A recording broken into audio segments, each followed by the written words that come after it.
Legends of Eidolon.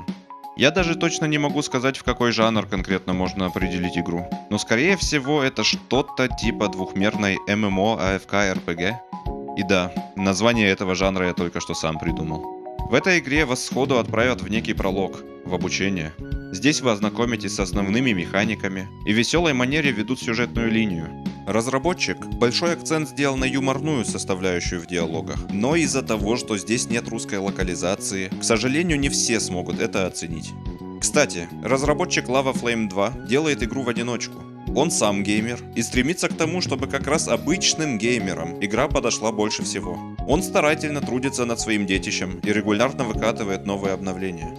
Итак, после того, как вы прошли обучение, вас кидают в начальный экран. Вы создаете персонажа. С кастомизацией здесь, конечно, дела обстоят так себе. А затем входите в игру. Вы появляетесь в начальном городе, где вас встречает говорящий свиток, и вы начинаете выполнять первые задания. Здесь все как в обычной MMORPG. Вокруг бегают другие игроки, вы выполняете квесты, убиваете мобов, собираете лут, качаете профессии, повышаете уровень своего персонажа, выбираете ему класс и распределяете очки умения. Затем проходите различные локации и убиваете боссов. Но здесь есть одно «но». Когда вы выходите из игры, ваш персонаж продолжает биться с лягушками, собирать дрова, ну или чем вы там занимались перед выходом.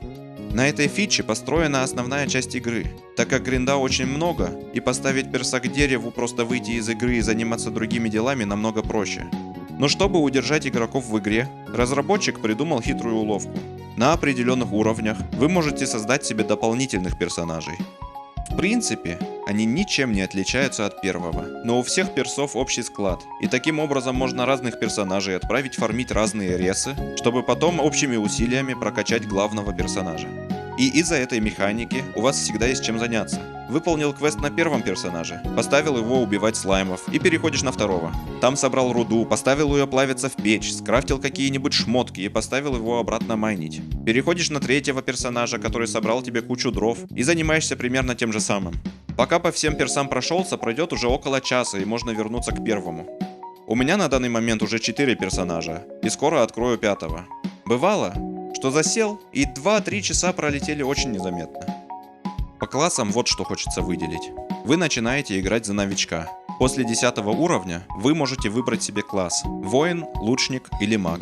Когда вы дойдете до 2 мира, вы можете выбрать себе подкласс. Например, у мага это шаман или волшебник. В будущем планируют добавить еще подкласс от класса, чтобы в итоге получилось 38 разных классов. У каждого класса свои особенности, но помимо обычных классовых скиллов, они также влияют на способности профессий. Например, воин лучше добывает руду, маг лучше рубит деревья, ну и так далее. На данный момент в игре есть 6 профессий. Добыча руды, добыча дерева и кузнечное дело в первом мире, а во втором мире добавятся еще рыбалка, алхимия и ловля жуков. Все они в той или иной степени необходимы. Помимо этого в игре есть еще марки, статуэтки, коллекционные карточки, звездные способности, и в начальном городе можно выполнить разные ачивки у зеленого чувака с деревом на башке. И по-любому я еще что-то забыл. Все эти активности усиливают вашего персонажа, но если детально разбирать каждый из этих аспектов, то видео растянется на час точно. Просто знайте, что разного контента уже куча, а со временем его становится только больше. Игра фри-то-плейная, и в ней есть магазин, который дает определенные бонусы. Некоторые из них довольно неплохие, например, как дополнительное место в сумке и на складе, которого вечно не хватает. Люди жалуются, но с другой стороны здесь за всякие активности, достижения и во время ивентов выдают кристаллы, которые можно накопить и купить себе все необходимое, не вкладывая из своего кармана. Например, в данный момент в игре проходит ивент в честь Пасхи. И во время обычной игры выпадают яйца, которые дают различные плюхи. И для этого даже ничего не надо делать, вроде искать и убивать определенных монстров, или выполнять квесты в том или ином городе. Ну классно же! Есть, конечно, определенные недочеты. Причем здесь уже выделит каждый сам для себя.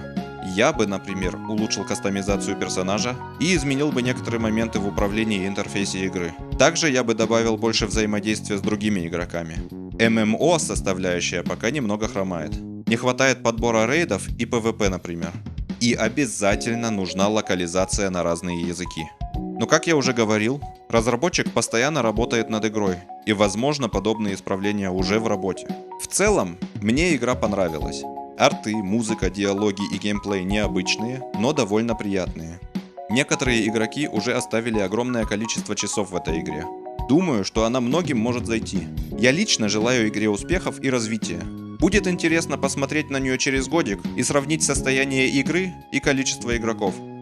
Спасибо, если вы дослушали до конца. Буду рад, если поддержите меня лайком и подпиской. Это очень поможет развитию моего канала. Также, если вы хотели бы увидеть обзор на ту или иную игру, дайте знать в комментариях. Пока.